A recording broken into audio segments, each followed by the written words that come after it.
الحمد لله والصلاة والسلام على رسول الله أما بعد فمرحبا بكم جميعا. Et le je reviens de droit à Allah. Et là je salue à son messager Mohammed. Bienvenue à tous.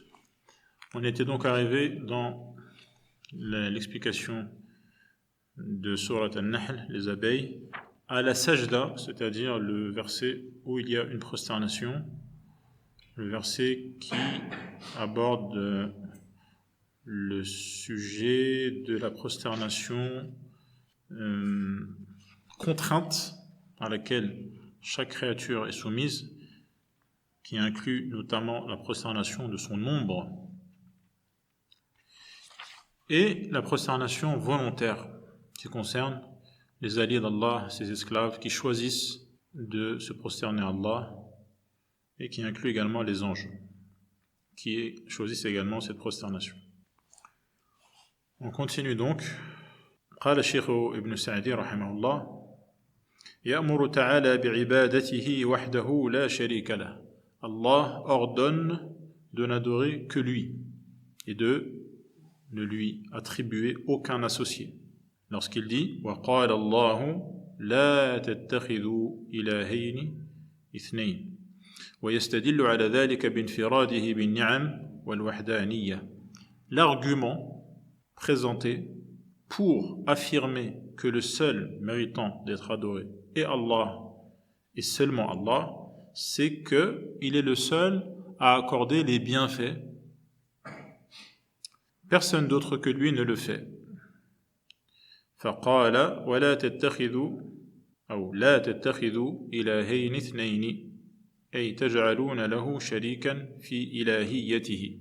N'oublions pas donc que cette sourate est la sourate des bienfaits, où Allah énumère les nombreuses faveurs qu'il nous accorde. Il n'y a donc personne d'autre que lui à le faire, il n'y a donc personne d'autre que lui à adorer. Il n'y a pas deux êtres à adorer.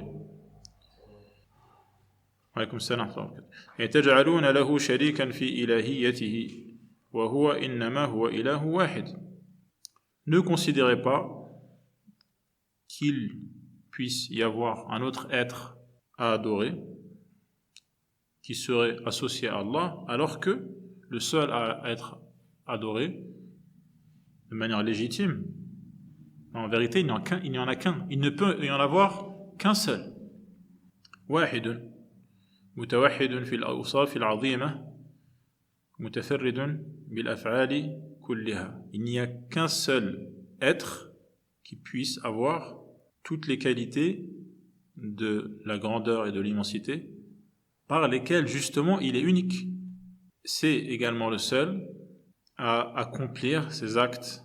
فكما أنه الواحد في ذاته وأسمائه ونعوته وأفعاله, il est le seul à accomplir ces actes par lesquels il se distingue, ces actes par lesquels l'être qui mérite d'être adoré se distingue, et par lesquels donc il est unique, par définition, donc il n'y a que lui qui peut les faire. Personne d'autre n'est capable de le faire.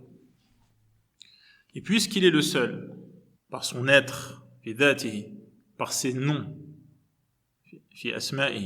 par ses qualités, par ses actes, qu'il est le seul à pouvoir faire et à réaliser, il doit donc être le seul que vous adorez. ولهذا قال فإياي فارهبون أي خافوني. Voilà pourquoi, à la suite du verset est, c'est donc moi et seulement moi que vous devez craindre. وامتثلوا أمري. Accomplissez donc mes directives. Obéissez à mes ordres. واجتنبوا نهي. Écartez-vous de mes interdits. من غير أن تشركوا شيئا من المخلوقات, sans m'associer d'autres créatures, quelles qu'elles soient. فإنها كلها لله تعالى مملوكة. Car en fait, ces autres créatures, ou ces créatures, sont en réalité la possession d'Allah. Elles appartiennent à Allah. Voilà pourquoi Allah dit ensuite وَلَهُ مَا فِي السَّمَاوَاتِ وَالْأَرْضِ. Et ensuite, il dit وَلَهُ الدِّينُ وَاصِبًا. Donc, tout ce qu'il y a dans les cieux et sur terre appartient à Allah. Et également, la religion, les actes d'adoration appartiennent à Allah. وَلَهُ الدِّينُ وَاصِبًا. Appartiennent, c'est-à-dire lui reviennent de droit. Ad-din, wal-ibada, wal-dhul. La religion, l'adoration, l'humilité. Fi jami' al-awqati lillahi wahdahu. Wasiba, donc ça veut dire tout le temps. Fi jami' al-awqat. Wa lahu ad-dinu wasiba. À chaque instant, dans l'absolu, la religion revient de droit à Allah. La soumission revient de droit à Allah. Wahdahu. Il ne partage ce droit avec personne. على الخلق أن يخلصوه لله وينصبروا بعبوديته. Et donc, les créatures doivent épurer leur forme d'adoration, la manifestation ou les manifestations de leur soumission. Ils doivent épurer cela pour que elles ne soient dirigées qu'à un seul, qui est Allah. C'est le sens donc de al-ikhlas. وَيَنْصَبِرُوا بِعُبُودِيَّتِهِ. Également, ces esclaves doivent adorer Allah de manière profonde, de manière à s'imprégner de cette adoration. Et cette adoration va donc déteindre sur eux. Déteindre. C'est le sens de yansabiru. On retrouve cela dans un autre verset dans Surat Al-Baqarah. Sibrat Allah. Wa man ahsanu min Allahi sibra. Donc cette adoration, purement vouée à Allah, elle est profondément ancrée dans cet adorateur au point où ça déteint sur lui. أَفَغَيْرَ اللَّهِ تَتَّقُونَ. Allez-vous obéir, craindre un autre qu'Allah? Min ahli al-ardi ou ahli as-samawat, quelqu'un d'autre qui serait sur terre ou dans les cieux. فإنهم لا يملكون لكم ضرا ولا نفعا. Ces autres ne possèdent aucun pouvoir de nuire ou d'être utile. والله المنفرد بالعطاء والإحسان. Il n'y a qu'Allah qui donne et qui est bienveillant. Voilà pourquoi Allah a dit ensuite وَمَا بِكُم مِّن نِعْمَةٍ فَمِنَ اللَّهِ وَمَا بِكُم مِّن نِعْمَةٍ. Tout bienfait, quel qu'il soit, dont vous tirez profit, ظاهرة وباطنة, que cela soit en surface ou de manière plus profonde et plus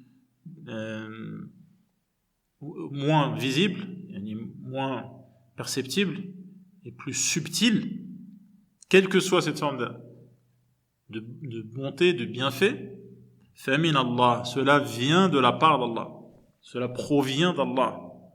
لَا أَحَدَ يَشْرَكُهُ فِيهَا. Et personne ne partage avec Allah le don, ce don de cette faveur. Et donc il n'y a qu'Allah qui l'a donné. ثُمَّ إِذَا مَسَّكُمُ الضُّرُّ مِنْ فَقْرٍ وَمَرَضٍ وَشِدَّةٍ فَإِلَيْهِ تَجْأَرُونَ. D'ailleurs, lorsque un mal tel que la pauvreté ou la maladie ou les coups durs vous touchent, vous frappent, c'est vers lui que vous vous réfugiez. Et tadijjoun bid-du'a, c'est vers lui que vous vous tournez en implorant avec vigueur, en montrant votre besoin et votre dépendance. C'est vers lui que vous faites cela quand vous êtes éprouvé. Pourquoi vous ne vous tournez vers personne d'autre? لِعِلْمِكُمْ أَنَّهُ لَا يَدْفَعُ الضُّرَّ وَالشِّدَّةَ إِلَّا هُوَ. Car vous savez bien qu'il n'y a que Allah qui est capable de repousser, de faire disparaître, de vous débarrasser de votre malheur. فَالَّذِي انْفَرَدَ بِإِعْطَائِكُمْ مَا تُحِبُّونَ وَصَرْفِ مَا تَكْرَهُونَ. Donc, Allah, d'une part, est le seul à donner ce qui est dans votre intérêt, et d'autre part, il est le seul à écarter et faire disparaître et éloigner ce qui vous est nuisible, il est donc le seul à mériter d'être adoré. هو الذي لا تنبغي العبادة إلا له وحده. Cependant, ولكن كثيرا من الناس يظلمون أنفسهم ويجحدون نعمة الله. Malgré cela, de nombreuses personnes sont injustes envers eux-mêmes et refusent d'admettre que ces bienfaits, ces faveurs viennent de la part d'Allah, sont des dons d'Allah. يجحدون نعمة الله عليهم إذا نجاهم من الشدة. Une fois qu'Allah les débarrasse de leur malheur, une fois qu'il les tire d'affaire, ils sont dans le déni et dans l'ingratitude et le refus de reconnaître et d'être reconnaissant. فصاروا في حال الرخاء نعم إذا نجاهم من الشدة فصاروا في حال الرخاء أشركوا به. Donc quand tout va bien, quand Allah les débarrasse de leurs soucis et que tout daigne pour eux, qu'est-ce qu'il se passe à ce moment-là? Ils se mettent à associer à Allah. Ils tombent dans le polythéisme. Ashraku bihi ba'da makhluqati, en associant à l'adoration d'Allah certaines de ses créatures. Ba'da makhluqatihi al-faqira, alors que ces créatures sont dépendantes et sont elles-mêmes dans le besoin. ولهذا قال ليكفروا بما آتيناهم. comme c'est dans le cas. ثم إذا كشف الضر عنكم إذا فريق منكم بربهم يشركون ليكفروا بما آتيناهم أي أعطيناهم. آتا, ça veut dire أعطى. On ne pas confondre avec أتا sans allonger la hamza. Donc contrairement au français, en arabe, lorsque tu allonges ou tu n'allonges pas, ça a une influence sur le sens. Ata, ça veut dire venir. Ata, ça veut dire donner. D'accord? En français, si tu dis donner ou donner, c'est la même chose. Si tu dis venir, c'est la même chose. En arabe, c'est pas la même chose. Pour cela que, parmi les difficultés que rencontrent les francophones, particulièrement, c'est de maîtriser les durées. La voyelle longue et la voyelle courte. Ne pas mélanger ata et ata. D'accord? Donc ici, liyakfuru bima ataynahum, c'est-à-dire ce qu'on leur a donné, ils sont dans le refus de la reconnaissance. Haythu najjaynahum min ash-shiddah. Ils ne sont pas reconnaissants, ils ne remercient pas, alors qu'on les a secourus lorsqu'ils étaient dans le danger et dans la détresse. Une fois que tout va bien, il n'y a aucune reconnaissance, aucune gratitude. Pourquoi il n'y a pas de gratitude? Parce qu'ils adorent un autre qu'Allah, même s'ils l'adorent avec Allah. C'est donc une ingratitude. La gratitude et le vrai remerciement, c'est de n'adorer qu'Allah, car c'est le seul qui les a sauvés. Fatamatta'u. Donc, ils veulent rester dans le déni, dans l'ingratitude, dans le polythéisme, eh bien, qu'ils profitent de ce bas monde. Profit qui sera de toute manière infime et extrêmement rapide et éphémère. Fatamatta'u fi dunyakum qalilan fasawfa ta'lamun, car vous saurez bien. Il viendra un moment où vous allez savoir. Vous allez savoir quoi? Vous allez savoir quelle sera la conséquence de votre mécréance. قال تعالى ويجعلون لما لا يعلمون نصيبا مما رزقناهم. قال الشيخ رحمه الله يخبر تعالى عن جهل المشركين. Donc Allah nous informe de l'ignorance dans laquelle vivent les polythéistes, ainsi que leur injustice, ainsi que leurs mensonges au sujet d'Allah. افترائهم على الله الكذب وأنهم يجعلون لأصنامهم التي لا تعلم ولا تنفع ولا تضر نصيبا مما رزقهم الله وأنعم به عليهم. Car ils accordent à leurs idoles, à leurs statues, une part, ils leur attribuent, ils établissent une relation entre leurs idoles et une part de ce qu'Allah leur a donné. Alors que ces idoles ne savent rien, ne peuvent être d'aucune utilité et ne peuvent causer aucun tort. فَاسْتَعَانُوا بِرِزْقِهِ عَلَى الشِّرْكِ بِهِ. Donc ils attribuent une part de ce qu'Allah leur a accordé comme bienfait. Donc ces bienfaits viennent de la part d'Allah. Ces polythéistes utilisent ce qu'Allah leur donne pour lui désobéir en attribuant à d'autres que lui une forme d'adoration. وَتَقَرَّبُوا بِهِ إِلَى أَصْنَامٍ مَنْحُوتَةٍ. Donc une part de leurs bienfaits, qui ne viennent que d'Allah, ils redirigent cela en cherchant à se rapprocher et en cherchant la proximité de leurs idoles et donc en leur présentant des offrandes. Ces offrandes, qui les leur a données? C'est Allah. Ils utilisent ce qu'Allah leur a donné pour les offrir à d'autres qu'Allah et donc en désobéissant à Allah. كما قال تعالى وجعلوا لله مما ذرأ من الحرث والأنعام نصيبا. Donc on retrouve un autre verset dans le même sens dans Surat Al-An'am. فقالوا هذا لله بزعمهم وهذا لشركائنا. Une part est réservée à Allah et une autre part donc, en forme de remerciement, de gratitude. Donc une part de leurs bienfaits, de leur récolte, de leurs profits, de leurs bénéfices, ils le donnent à Allah. Et une part, ils le donnent à qui? À des associés. D'accord? وهذا لشركائنا فما كان لشركائهم فلا يصل إلى الله وما كان لله فهو يصل إلى شركائهم ساء ما يحكمون. الآية تالله لتسألن عما كنتم تفترون. Ils auront des comptes à rendre, car ils seront interrogés au sujet de ce mensonge.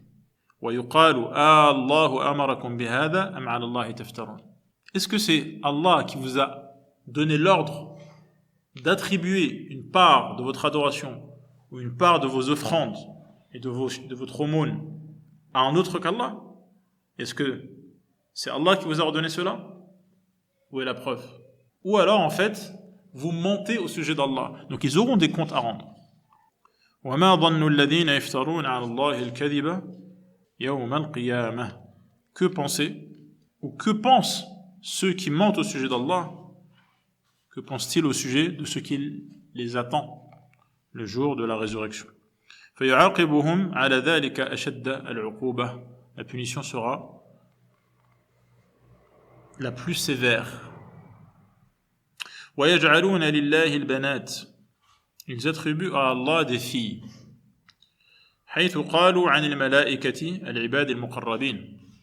Ils attribuent à Allah des filles parce qu'ils ont dit au sujet des anges, qui sont des esclaves d'Allah, proches d'Allah, إنهم بنات الله. Ils ont dit au sujet des anges, qui sont des esclaves d'Allah, ils ont dit, ce sont les filles d'Allah. وَلَهُمْ مَا يَشْتَهُونَ. En revanche, ces polythéistes, ils ne vont pas, ils ont pour eux ce qu'ils désirent. Qu'est-ce qu'ils désirent? Ils ne désirent pas les filles. Ils ne sont pas satisfaits d'avoir des filles. Ce qui les satisfait, c'est d'avoir des garçons. الذكور. حتى إنهم يكرهون البنات كراهة شديدة.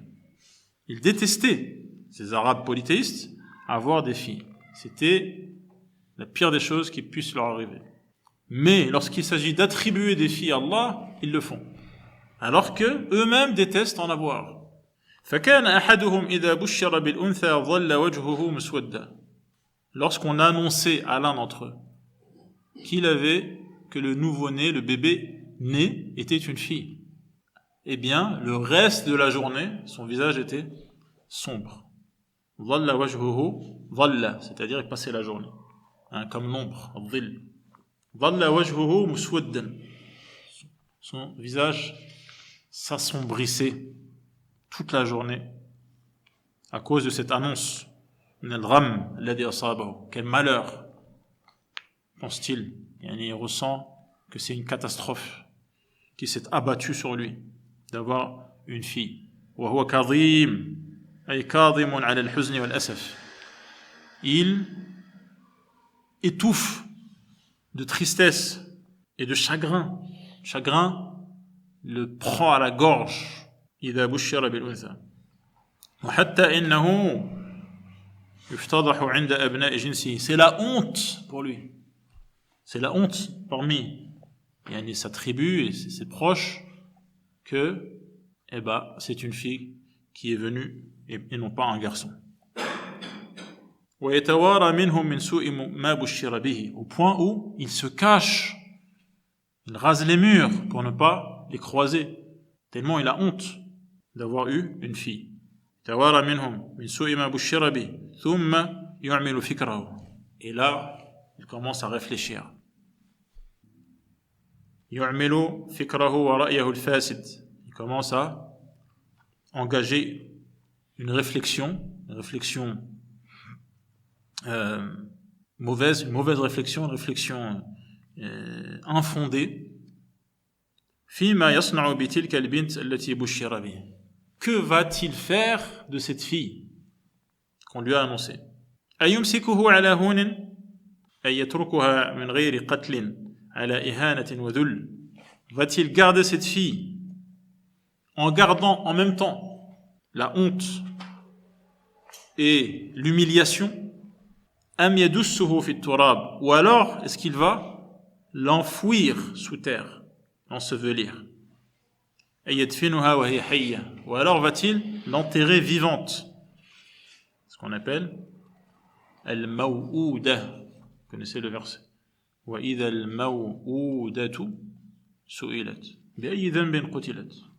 Qu'a-t-elle fait de mal pour être enterrée vivante? Donc al-wa'du, c'est ce que les Arabes faisaient, d'enterrer les filles vivantes. C'est ce dont il est question ici. Am yadussuhu. Dassa, c'est enfoncer. Qad khaba man dassa. Yadfinuha wa hiya hayya wa huwa al-wa'du alladhi dhamma Allahu bihi al-mushrikin. Ala sa'a ma yahkumun. Donc, regardez cette description qui nous permet de saisir l'état psychologique et social et culturel dans lequel baignaient ces polythéistes arabes, et qui nous permet de comprendre à quel point l'attribution d'une fille à Allah de leur part, alors que telle est leur situation, c'est quelque chose de moche, c'est quelque chose de laid. C'est pour cela qu'Allah dit Ala sa'a ma yahkumun. Leur jugement, qui est d'attribuer à Allah des filles, c'est un jugement qui n'a aucune justification de leur part. إذ وصفوا الله بما لا يليق بجلاله من نسبة الولد إليه. Premièrement, ils ont attribué à Allah ce qui ne convient pas à sa majesté et ne convient pas à la majesté d'Allah d'avoir un enfant. D'accord? Et Allah démonte cette attribution d'un enfant de lui attribuer un enfant de différentes manières dans le Coran. Ici, le cheikh, donc, il résume. La majesté d'Allah empêche qu'il ait un enfant. Ils ont en plus dépassé cela en disant ثُمَّ لَمْ يَكْفِهِمْ هَذَا حَتَّى نَسَبُوا لَهُ أَرْضَ الْقِسْمَيْنِ. Ils ont attribué un enfant, c'est-à-dire ce qui est enfanté. Mais dans ce qui est enfanté, il y a deux catégories. Il y a les garçons, il y a les filles. Donc ils ne se sont pas contentés d'attribuer à Allah un enfant. Ils ont même choisi, parmi les deux catégories d'enfants, la moins avantageuse, ou celle qui a le moins de valeur à leurs yeux eux-mêmes, vu que telle est leur situation lorsqu'on leur annonce une fille. C'est pourtant le genre qu'ils ont choisi pour attribuer un enfant à Allah, en disant que cet enfant, en plus d'être un enfant, est une fille.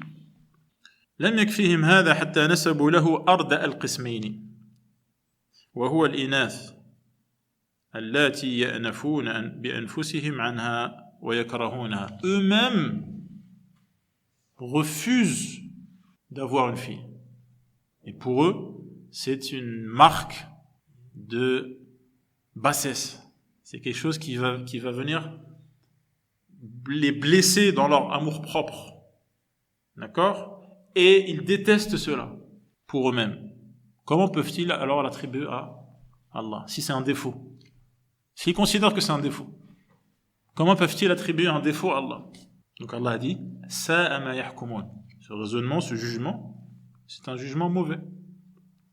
فكيف ينسبونها إلى الله تعالى فبئس الحكم حكمهم ولما كان هذا من أمثال السوء التي نسبها إليه أعداؤه المشركون قال تعالى.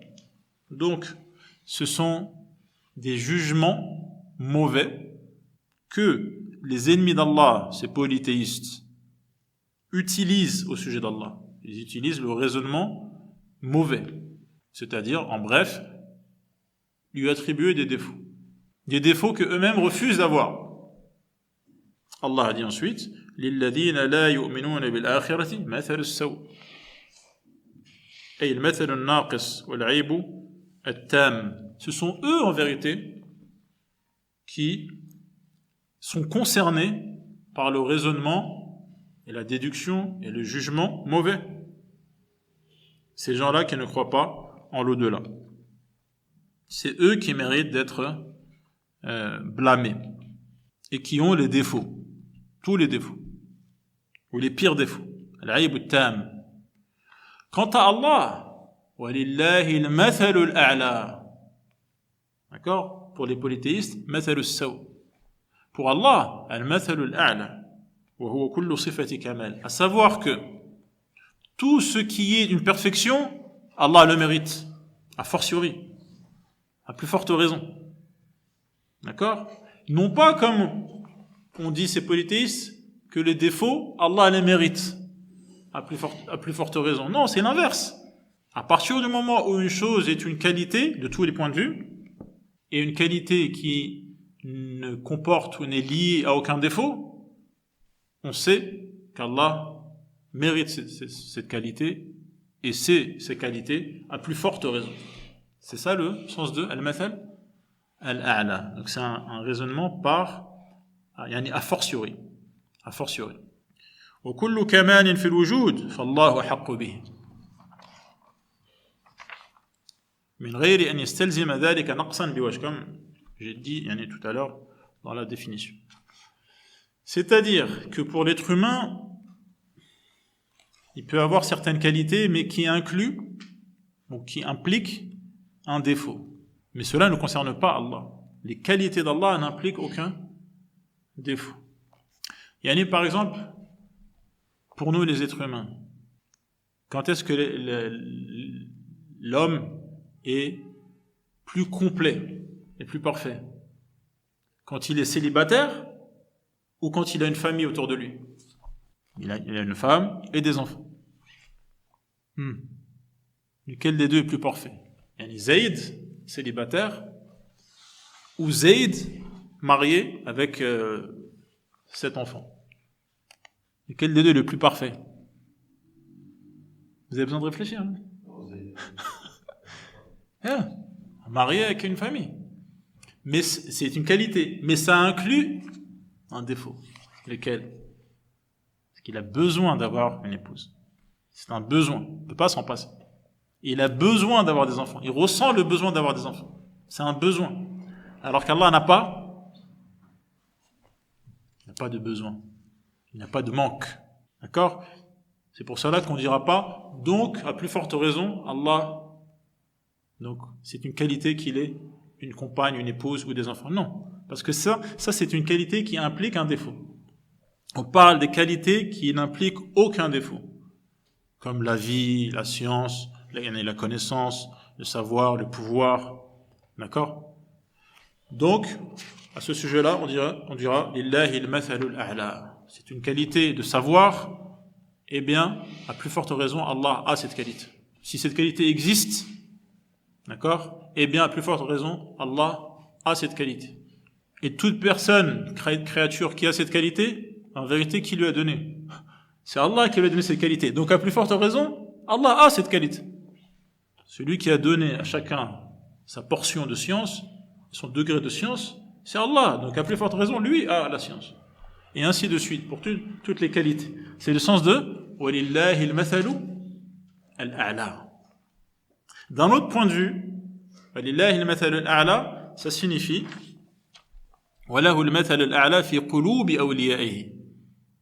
C'est-à-dire que dans les cœurs des alliés d'Allah, les croyants, qui aiment Allah, d'accord, et lui obéissent, الذين آمنوا وكانوا يتقون, croient en lui, l'awliya, dans leur cœur, Allah a toujours le plus haut degré, et toujours le plus élevé et le plus grand. وَلِلَّهِ الْمَثَلُ الْأَعْلَى فِي قُلُوبِ أَوْلِيَائِهِ وَهُوَ التَّعْظِيمُ وَالْإِجْلَالُ.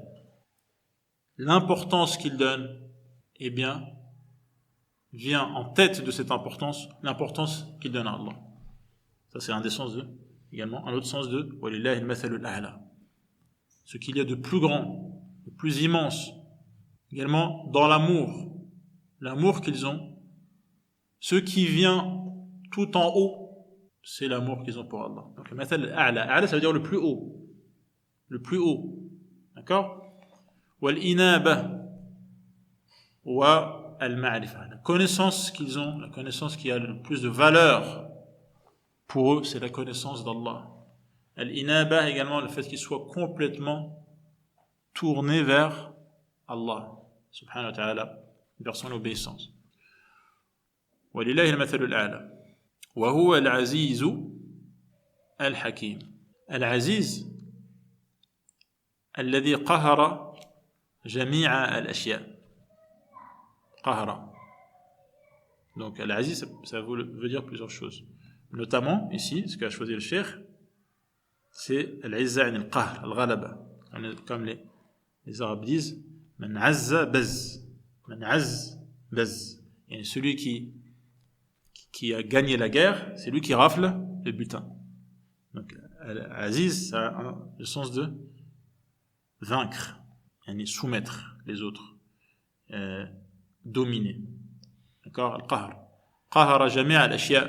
Donc Allah domine toute chose et impose à toute chose sa volonté. Et personne ne lui impose sa volonté. Donc toutes les créatures sont docilement soumises à lui, à sa volonté. Donc ça c'est Al-Aziz, le sens du nom Al-Aziz. Et il est également Al-Hakim. Ce pouvoir et cette domination, elle va de pair avec la perfection et la sagesse. Al-Aziz, Al-Hakim. Quand tu réfléchis sur le sens des noms, tu réfléchis sur le sens de chaque nom et tu réfléchis également sur le lien qui est entre les noms qui sont cités ensemble. Al-Hakim, alladhi yad'u al-ashya'a mawadi'aha. Al-Hikma, c'est mettre chaque chose à la place qui lui convient. Mettre chaque chose à la place qui convient à cette chose. C'est ça Al-Hikma. Et c'est ce qu'Allah fait. فَلَا يَأْمُرُ وَلَا يَفْعَلُ إِلَّا مَا يُحْمَدُ عَلَيْهِ. Les ordres d'Allah sont à leur place. Ces interdictions sont à leur place. Chacun à sa place. Et donc, pour chaque ordre qu'Allah donne, pour chaque interdiction qu'Allah donne, il mérite les compliments. Parce que cela convient. Et il ne fait que cela. Il ne peut en être autrement. Donc chaque chose est à sa place Et chaque chose est à sa place de la manière la plus parfaite, également. Car l'hikma, c'est également l'ihkam, c'est-à-dire maîtriser les choses de manière parfaite. Ahkam. قال تعالى ولو يؤاخذ الله الناس بظلمهم الآية قال الشيخ لما ذكر تعالى ما افتراه الظالمون عليه. Donc Allah a mentionné des déclarations de gens qui mentent à son sujet, qui sont injustes, d'accord, en disant que d'autres que lui méritent l'adoration, ou en attribuant à Allah un défaut, alors qu'eux-mêmes ils fuient ce défaut et veulent s'en débarrasser. Donc ces injustes qui mentent au sujet d'Allah et lui attribuent des mensonges, après avoir mentionné ces gens-là, Allah parle de sa patience et de son indulgence. ذكر كمال حلمه وصبره فقال ولو يؤاخذ الله الناس بظلمهم. Donc il parle de l'injustice. Parce que juste avant, il a parlé de paroles injustes. Mais ces gens-là, qui sont injustes, qui parlent injustement au sujet d'Allah, est-ce qu'Allah les a surpris sans leur laisser de délai, ou il les a quand même laissé encore un sursis, il leur a donné un sursis et leur a accordé un délai avant de les punir. Il leur a accordé un délai. C'est pour cela qu'Allah dit وَلَوْ يُؤَاخِذُ اللَّهُ النَّاسَ بِظُلْمِهِمْ من غير زيادة ولا نقص ما ترك على ظهرها من دابة. Si Allah punissait les gens en raison de leur injustice, c'est-à-dire de manière stricte, si la justice était stricte et intransigeante, eh bien, il n'aurait plus laissé personne, quiconque, sur terre. Il n'y aurait plus personne sur terre. Tout le monde aurait été exterminé si il n'y avait pas une tolérance. C'est le mot que je cherchais tout à l'heure. Il y en a ici, il y avait zéro tolérance. Injustice, punition. Il ne resterait plus personne. Ma taraka ala dhahriha min dabbat. Dabba, donc c'est ceux qui peuplent la terre. Il n'y aurait plus personne pour peupler la terre. أي لأهلك المباشرين للمعصية وغيرهم من أنواع الدواب والحيوانات. Tout le monde aurait été exterminé. Et le châtiment aurait emporté les pécheurs eux-mêmes, ceux qui désobéissent, mais également tout le monde. La punition aurait été globale et mondiale. من أنواع الدواب والحيوانات, et même les animaux et toutes formes de vie. فإن شؤم المعاصي يهلك به الحرث والنسل.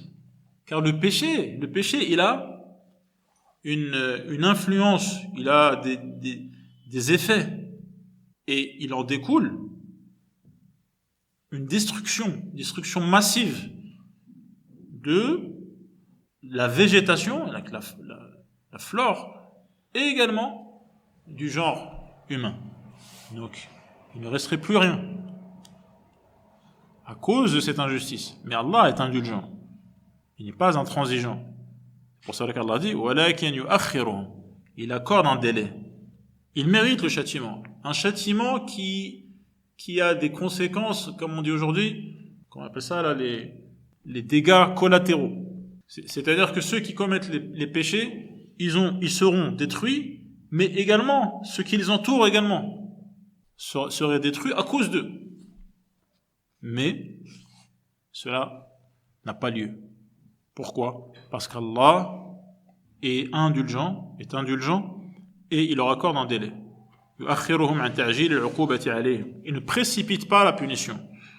Il a ajal musamma, et repousse cette punition jusqu'à un terme bien défini, nommé, qui est le jour de la résurrection.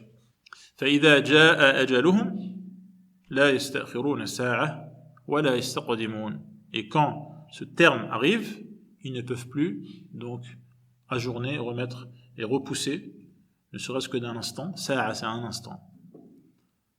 Et tout comme ils ne peuvent pas anticiper et précipiter le terme ou le châtiment. فَلْيَحْذَرُوا مَا دَامُوا فِي وَقْتِ الْإِمْهَالِ. Puisqu'ils sont dans la période de sursis, de préavis, puisqu'ils sont dans cette période-là, vu que la cause de la punition existe, mais la punition n'existe pas, donc la distance entre les deux, c'est quoi? La cause existe, mais l'effet n'existe pas. Donc ils sont dans un sursis, ils sont dans un délai d'indulgence. D'accord? Vu qu'ils sont dans cette période-là, eh bien, qu'ils prennent leur garde avant que ne s'abatte le terme et arrive le moment où ils n'auront plus de délai. قبل أن يجيء الوقت الذي لا إمهال فيه. يخبر تعالى أن المشركين يجعلون لله ما يكرهون. On continue parce que c'est un lien avec ce qu'on vient de lire. يخبر تعالى أن المشركين, ces polythéistes, يجعلون لله ما يكرهون. Les choses qu'ils détestent eux-mêmes, ils les attribuent à Allah. Comme al-banat, avoir des filles, ومن الأوصاف القبيحة, les défauts, وهو الشرك بصرف شيء من العبادات إلى بعض المخلوقات التي هي عبيد لله.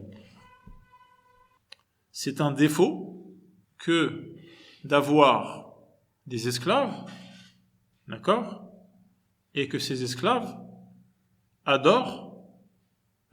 obéissent, ils vont pas adorer, mais ils vont obéir à un autre que leur maître. C'est un défaut. Également, c'est un défaut que d'avoir des esclaves, donc le maître a des esclaves, et les gens traitent ce maître comme ils traitent ses esclaves. Et au lieu de donner au maître son dû, ils donnent une partie au maître et une partie aux esclaves. Mais ce sont ses esclaves. C'est un défaut. Le maître n'accepte pas cela. Mais quand il s'agit d'Allah, ils le font. Donc pour eux-mêmes, ils refusent. Et pour Allah, ils ne refusent pas.